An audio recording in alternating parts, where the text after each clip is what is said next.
عام طور پر جو دنیا میں نیکی کا تصور ہے وہ مذہبی سطح پر زیادہ نمازیں پڑھنا، نوافل ادا کرنا، اسی طریقے سے اور عبادت گزاری، اس کو زیادہ سمجھا جاتا ہے کہ یہ اصل نیکی ہے۔ قرآن مجید نے اس کی نفی کی ہے۔ اگرچہ ٹھیک ہے، نماز بھی فرض ہے، ادا کرنی ہوگی، روزہ فرض ہے، ادا رکھنا ہوگا، اسی طریقے سے نماز پڑھتے ہوئے قبلے کی طرف رخ کرنا لازم ہے، آپ کو کرنا ہوگا، یہ ساری چیزیں دین میں ہیں، دین کے احکام میں ہیں۔ اصل نیکی یہ نہیں ہے۔ لیس البر ان تولوا وجوہکم قبل المشرق والمغرب، نیکی اصلی نیکی یہ نہیں ہے، یا تمام نیکی یہ نہیں ہے کہ تم اپنے چہرے مشرق یا مغرب کی طرف کر دو، رکوع کرو، سجود کرو، یہ سارے جو بھی فزیکل ایکٹس آف ورشپ ہیں یہ سب اس کے اندر آ گئے۔ وَلَٰكِنَّ الْبِرَّ مَنْ آمَنَ بِاللَّهِ وَالْيَوْمِ الْآخِرِ وَالْمَلَائِكَةِ وَالْكِتَابِ وَالنَّبِيِّينَ۔ اصلاً نیک وہ ہے جو سب سے پہلے تو ایمان کی شرط پوری کرے، ایمان لائے اللہ پر اور یوم آخر پر اور فرشتوں پر اور کتابوں پر اور نبیوں پر، اور اس کے بعد یہ تو ایمان کی بات ہوئی، ہر شخص سمجھ لے گا کہ واقعی ایمان تو مقدم ہے ہر شے پر، ایمان کے بغیر تو کوئی عمل اللہ کو قبول نہیں ہے۔ لیکن اس کے بعد عمل جو بیان کیا گیا سب سے پہلا اعمال میں سے وہ ہے خیرات، حسنات، لوگوں کو ان کی تکلیفوں میں دیکھ کر اپنا مال ان پر خرچ کرنا۔ اگرچہ مال طبعاً محبوب ہے، صحیح ترجمہ کیا تھا قاری صاحب نے، محبوب ہونے کے علی الرغم کہ مال سب کو پسند ہے، کس کو پسند نہیں ہے، مال محبوب شے ہے، لیکن وہ یہ کہ ان کے لیے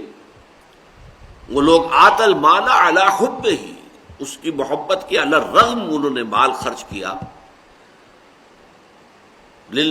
آت المال علی حب ذوی القربى، قرابت دار،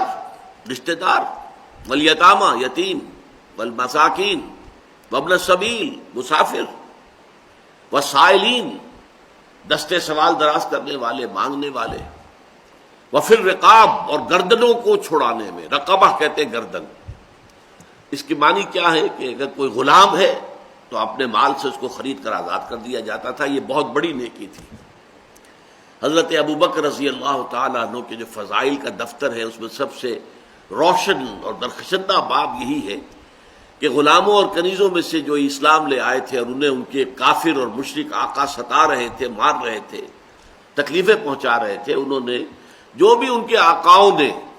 منہ مانگے دام مانگے ان پر خریدا اور آزاد کر دی۔ یہ پھر رقاب ہے۔ اور اسی کا ایک مفہوم یہ بھی آتا ہے کہ اگر کوئی شخص قرض میں اس طریقے سے جکڑا جائے کہ لاکھ کوشش کے باوجود نہیں نکل پا رہا، تو بجائے اس کے کہ آپ اس کو صرف کچھ تھوڑی سی مدد کرتے رہے کہ سسٹین تو کر سکے اپنے آپ کو، سبسسٹنس تو ہو جائے، نہیں، کوئی لمپ سم قسم کی مدد ایسی دی جائے کہ وہ سارے قرضوں سے نجات پا کر دوبارہ اپنے پاؤں پر کھڑا ہو جائے۔ یہ جو کچھ برادریاں ہیں جیسے اسماعیلی لوگ ہیں، میمن لوگ ہیں، ان کے اندر یہ بات پائی جاتی ہے۔ ان کا اگر کوئی ساتھی، ان کا کوئی فرد جو ہے اس طریقے سے اگر گر جائے، کیونکہ سب کاروباری لوگ ہیں، کوئی کاروباری آدمی کسی وقت اس طریقے سے گر جائے کہ وہ اس سے نکل نہ پا رہا ہو، تو پھر اسے لمپ سم بڑی امداد دے کر بجائے اس کے کہ اسے مستقل خیراتی بنا دیا جائے، خیرات کے اوپر گزارا کرتا رہے، اسے دوبارہ ایسی اتنی امداد دی جائے کہ وہ اپنے پاؤں پر کھڑا ہو کر اور وہ اس برادری کا، اس معاشرے کا ایک رسپیکٹیبل، باعزت جو ہے شہری اور فرد بن جائے۔ یہ غور کرنے کی بات ہے۔ اس کے بعد فرمایا وَأَقَامَ الصَّلَاةَ وَآتَى الزَّكَاةَ، اور قائم کی اس نے نماز اور ادا کی زکوٰۃ۔ یہاں دو نقطے سمجھنے کے ہیں۔ اگرچہ ایک اعتبار سے ہم کہتے ہیں الصلاۃ عماد الدین، نماز جو ہے وہ تو دین کا ستون ہے، اور یہ بھی بات صحیح ہے، احادیث میں آئی ہے کہ قیامت میں جب انسانوں کا حساب ہوگا تو سب سے پہلے نماز کا حساب لیا جائے گا۔ روز محشر کے جان گداس بود، اولی پرسش نماز بود، یہ بھی صحیح ہے۔ لیکن اس کے باوجود یہاں نماز کا ذکر بعد میں لایا گیا، وَآتَ الْمَالَ عَلَىٰ حُبِّهِ ذَوِي الْقُرْبَىٰ وَالْيَتَامَىٰ وَالْمَسَاكِينَ وَابْنَ السَّبِيلِ وَالسَّائِلِينَ وَفِي الرِّقَابِ، یہ پہلے لایا گیا۔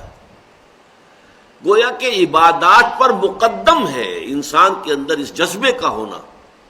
کہ وہ اپنے مال کو جو طبعاً مرغوب ہے، محبوب ہے، اس کو خرچ کرے غریبوں اور محتاجوں ضرورت مندوں کی ضرورتوں کو پورا کرنے کے لیے.